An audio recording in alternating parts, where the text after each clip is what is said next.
Cada dia que passa é um dia mais próximo do fim do mundo, mas também é um dia mais próximo do dia do julgamento. Neste dia, todos prestarão contas a Deus por seus atos neste mundo.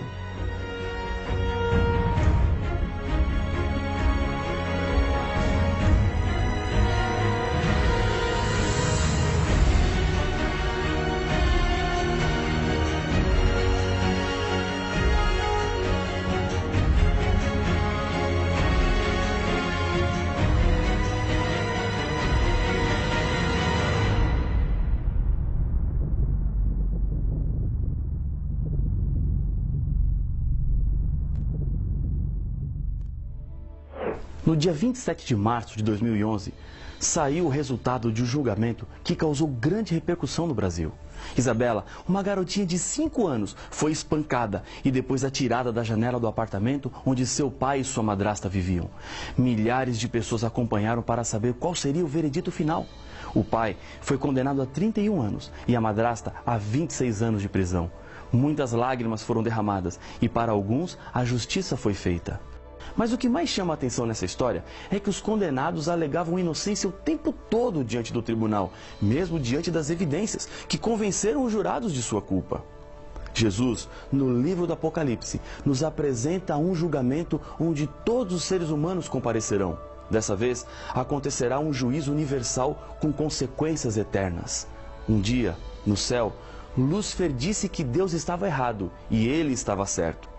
Deus deu tempo para que a verdade fosse provada e ele se arrependesse, mas isso não aconteceu.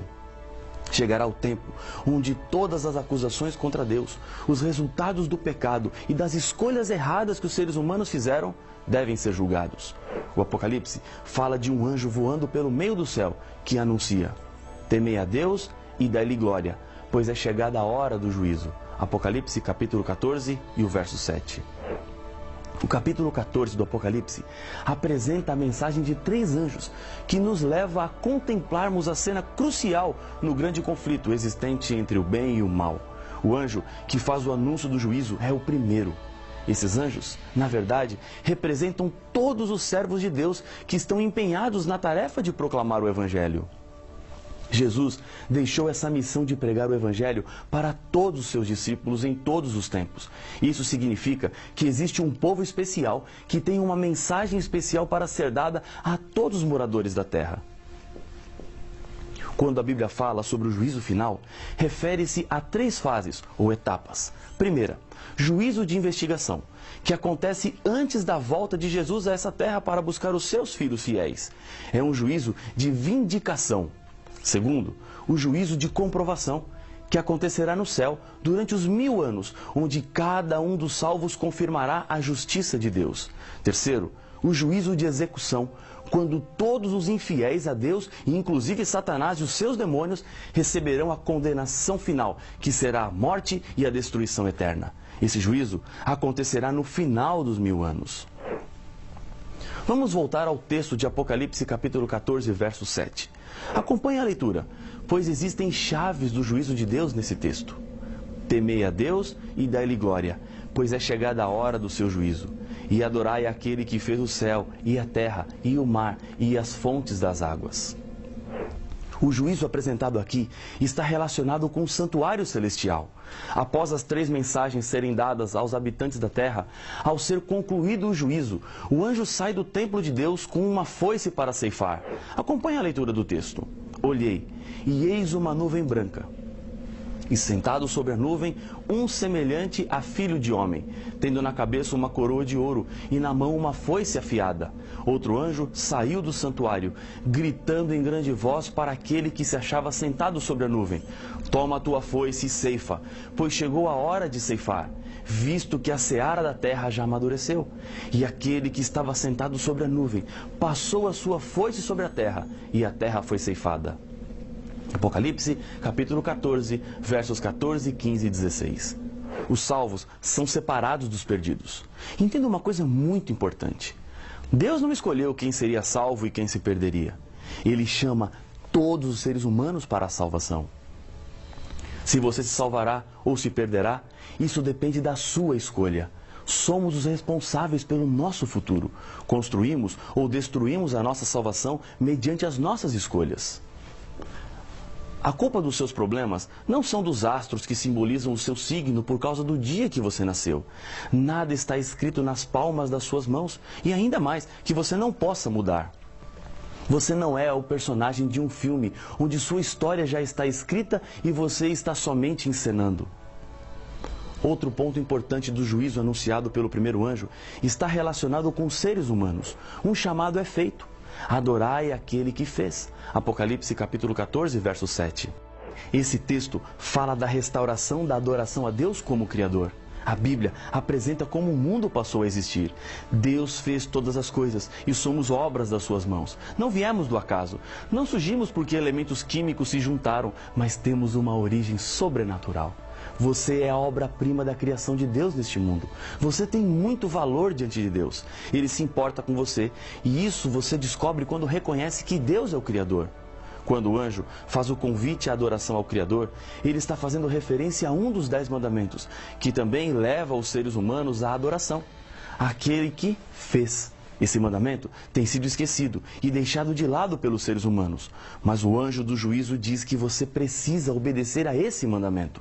O mandamento diz o seguinte: lembra-te do dia de sábado para o santificar. 6 dias trabalharás e farás toda a tua obra. Mas o 7º dia é o sábado do Senhor, teu Deus. Não farás nenhum trabalho, nem tu, nem o teu filho, nem a tua filha, nem o teu servo, nem a tua serva, nem o teu animal, nem o forasteiro das tuas portas para dentro. Porque em 6 dias fez o Senhor os céus e a terra, o mar e tudo o que neles há, e ao 7º dia descansou. Por isso o Senhor abençoou o dia de sábado e o santificou. Êxodo capítulo 20, versos 8 a 11. O sábado tem uma razão. Deus é o Criador. Quando eu decido obedecer ao sábado, estou reconhecendo que Deus fez todas as coisas. Adoração tem a ver com respeito e obediência. Não resta dúvida nenhuma. Todos os seres humanos, para serem salvos, são chamados à obediência dos 10 mandamentos. E nesse texto, especificamente, o sábado. No santuário terrestre, aconteciam 3 tipos diferentes de sacrifícios. O primeiro era o contínuo, todos os dias, 2 vezes por dia, para o benefício de todo o povo, representando Cristo que também morreu por todos os seres humanos. O segundo eram as ofertas individuais. Era o perdão dos pecados especificamente daquele que trazia a sua oferta. Nesse tipo de oferta, deveria haver derramamento de sangue. Em Hebreus, capítulo 9, verso 22, a Bíblia nos diz que sem derramamento de sangue não há perdão. O terceiro acontecia no dia da expiação, quando o santuário era purificado de todos os pecados recebidos no último ano. Os serviços também podiam ser divididos em 2. O primeiro era o serviço diário, que acontecia no pátio e no lugar santo do santuário. O segundo era o serviço anual, que era realizado no lugar santíssimo, somente um dia no ano, no dia da expiação. O pecador, nos dias do Antigo Testamento, deveria comparecer no santuário para que obtivesse o perdão dos seus pecados. Acompanhe a descrição que a Bíblia faz. Se qualquer pessoa do povo da terra pecar por ignorância, por fazer alguma das coisas que o Senhor ordenou se não fizessem e se tornar culpada, ou se o pecado em que ela caiu lhe for notificado, trará por sua oferta uma cabra sem defeito, pelo pecado que cometeu, e porá a mão sobre a cabeça da oferta pelo pecado e a imolará no lugar do holocausto. Então, o sacerdote, com o dedo, tomará do sangue da oferta e o porá sobre os chifres do altar do holocausto. E todo o restante do sangue derramará à base do altar. Levítico, capítulo 4, versos 27 a 30. Colocar a mão sobre a cabeça representa simbolicamente a transferência da culpa do pecado do pecador para o animal, que traz consigo a consequência da morte. Esses eram apenas símbolos que não tinham valor em si mesmo, mas representavam o sangue de Jesus. Quando você olha uma rosa vermelha através de um vidro vermelho, ela parecerá branca. Quando Deus olha para os nossos pecados vermelhos, através do sacrifício de Jesus Cristo, eles parecem brancos como a neve. Primeiro, Jesus nos amou. Depois nos lavou com o sangue de Cristo. Muitos pensam que primeiro terão que limpar-se de seus pecados e depois alcançarão o amor de Deus. Isso é um erro. aquele que nos ama e pelo seu sangue nos libertou dos nossos pecados, diz Apocalipse capítulo 1, verso 5. Jesus Cristo primeiro nos amou, manchados como estávamos por nossos pecados. Depois, porque nos amava, lavou-nos com seu sangue, a maior prova de amor de Deus. Isso quer dizer que não importa como você está agora, Jesus Cristo quer te limpar, porque Ele te ama, curar as suas feridas que esta vida causaram. Quando o sacerdote aspergia o sangue, simbolicamente, o pecado era transferido para o santuário. O pecador era perdoado de sua maldade, mas ficava um sangrento registro no santuário. Jeremias nos fala sobre isso. O pecado de Judá está escrito com um ponteiro de ferro e com um diamante pontiagudo, gravado na tábua do seu coração e nas pontas dos teus altares. Jeremias capítulo 17, verso 1. Depois do acúmulo dos pecados, o ritual da expiação era necessário para que os pecados que foram transferidos para o santuário fossem limpos. Fará expiação pelo santuário, pela tenda da congregação e pelo altar. Também a fará pelos sacerdotes e por todo o povo da congregação. Isso vos será por estatuto perpétuo, para fazer expiação uma vez por ano pelos filhos de Israel por causa dos seus pecados. Levítico 16, verso 33 e 34. Com esta cerimônia, o santuário era purificado do registro dos pecados dos arrependidos, que haviam confessado sua culpa, dos sacerdotes oficiantes que comiam a carne e o altar, onde o sangue era derramado e aspergido. A purificação do santuário era realizada com o sangue do bode, chamado para o Senhor. Era um símbolo do sangue de Jesus. Um outro bode, chamado para Azazel, recebia todos os pecados do santuário e era levado e abandonado no deserto. Era um dia muito importante e especial para o povo de Deus. Todos estavam com seus olhos e coração voltados para o que acontecia dentro do templo. Mas não se esqueça de que o pecado traz consequências terríveis. Aqueles que não estavam com as suas vidas acertadas diante de Deus, neste dia, deparavam-se com uma consequência. Porque toda alma que nesse dia não se afligir, será eliminada do seu povo. Levítico 23, o verso 29. Com essa cerimônia, encerrava-se o ciclo religioso do ano, símbolo do fim dos tempos. Esse dia do passado refere-se a um dia que o Novo Testamento também fala. Porque a ocasião de começar o juízo pela casa de Deus é chegada. Ora, se primeiro vem por nós, qual será o fim daqueles que não obedecem ao Evangelho de Deus? 1 Pedro capítulo 4, verso 17. O juízo que começa com a casa de Deus precede a segunda vinda de Cristo. O dia da expiação era um símbolo de um juízo que acontece no céu.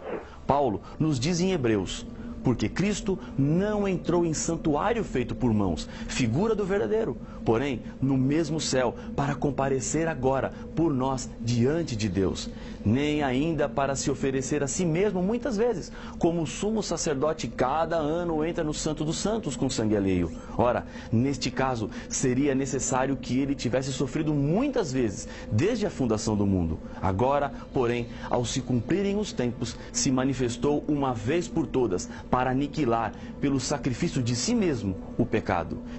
E assim, como aos homens está ordenado morrerem uma só vez, vindo, depois disso, o juízo, assim também Cristo, tendo se oferecido uma vez para sempre para tirar os pecados de muitos, aparecerá segunda vez, sem pecado, aos que o aguardam para a salvação. Hebreus capítulo 9, versos 24 a 28. O juízo de investigação, ou investigativo, diz respeito ao povo de Deus, começando pelos primeiros habitantes da terra até os que estiverem vivos na volta de Jesus. Todas as obras serão julgadas, as boas e as más. Até mesmo as obras que estão escondidas, que ninguém sabe, nos afirma Eclesiastes capítulo 12, o verso 14.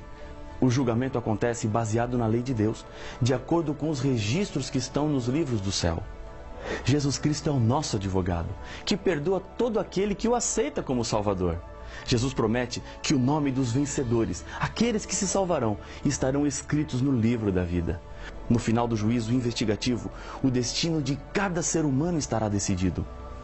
Esse juízo investigativo é necessário para todo o universo. É uma oportunidade para comprovar a justiça e a misericórdia de Deus.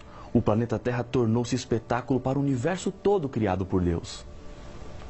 Assim como a Terra e os outros planetas giram ao redor do Sol, assim como o nosso sistema solar gira em torno do centro da Via Láctea, existem muitas outras galáxias no espaço.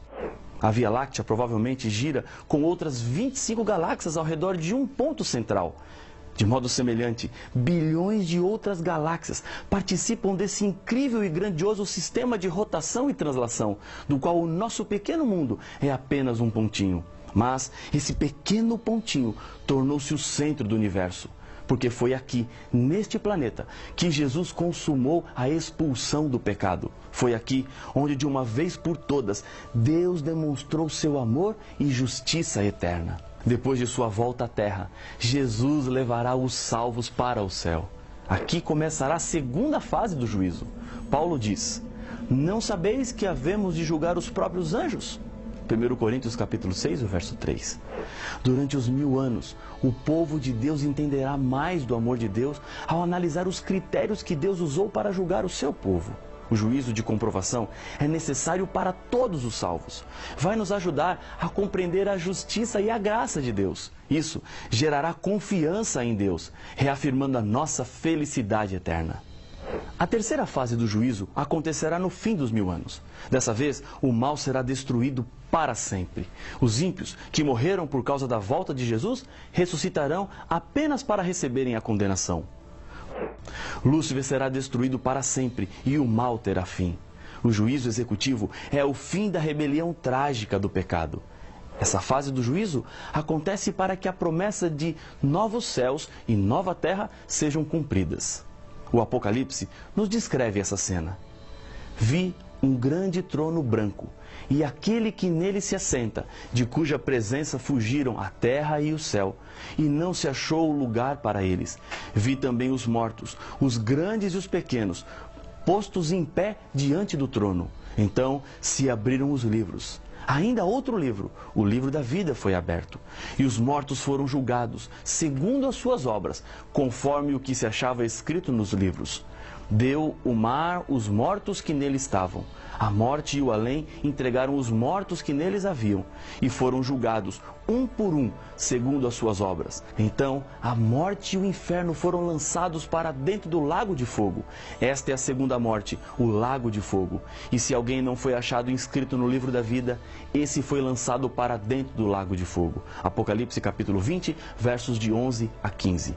Na época dos veículos puxados a cavalo, numa cidade do interior, um menino brincava na rua, quando os cavalos de uma carruagem surgiram em disparada.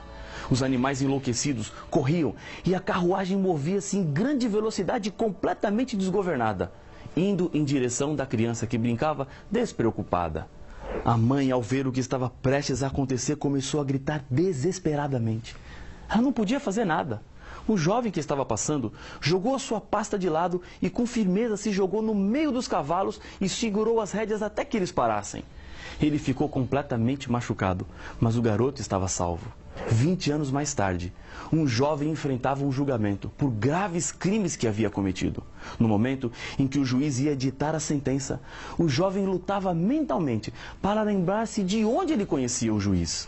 Ele lembrou-se. No momento em que o juiz já estava começando a falar, seu rosto mudou, de angustiado para esperançoso, quando perguntou: doutor, não foi o senhor que um dia arriscou a sua vida, lançando-se no meio de uns cavalos desgovernados que puxavam uma carruagem que passaria por cima de um garoto? Sim, respondeu o juiz. Trago cicatrizes no peito, nos braços e nas pernas. Elas são lembranças daquele dia. Veja, doutor, eu sou aquele menino que o senhor salvou há 20 anos. Já que o senhor me salvou uma vez, por favor, salve-me outra vez. Após alguns instantes em silêncio, o juiz respondeu: naquele dia fui seu salvador, mas hoje sou o seu juiz. Por causa da sua conduta, devo condená-lo. Jesus fez tudo para nos salvar, mas se não o aceitarmos como salvador, se não mudarmos de vida, ele será o nosso juiz e assim terá que nos condenar. Paulo faz um apelo: pois todos carecem da glória de Deus, sendo justificados gratuitamente por sua graça, mediante a redenção que há em Cristo Jesus, a quem Deus propôs no seu sangue como propiciação, mediante a fé, para manifestar a sua justiça, por ter Deus, na sua tolerância, deixado impunes os pecados anteriormente cometidos. Romanos capítulo 3, versos 23 a 25. Hoje, você precisa tomar uma decisão. Não há por que deixar para depois. Jesus está provando o seu amor para lhe salvar. Você não precisa mais sofrer. Não é necessário mais ter medo do futuro, porque Jesus está de braços abertos, prontos para lhe dar a vida eterna. Quer você se colocar diante de Jesus agora e receber das suas mãos a salvação? Eu sei que quer. E por isso eu quero convidá-lo a orar comigo. Senhor Pai nosso, obrigado pela certeza que temos do perdão, porque Jesus, o nosso advogado, intercede por nós e abre as portas da salvação e da vida eterna para cada ser humano. Aceita a nossa decisão, é o que eu lhe peço no nome de Jesus. Amém.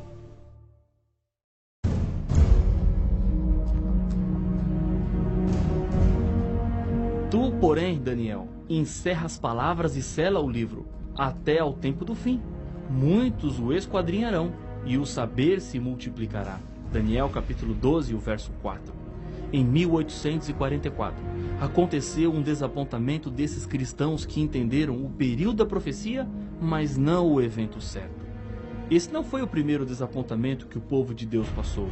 Houve outro maior, o desapontamento da cruz. Mas que desapontamento foi esse de 1844? Talvez o mais importante. Qual foi o desapontamento da cruz? Para estas e outras perguntas, a resposta está no próximo episódio de Apocalipse, o fim revelado.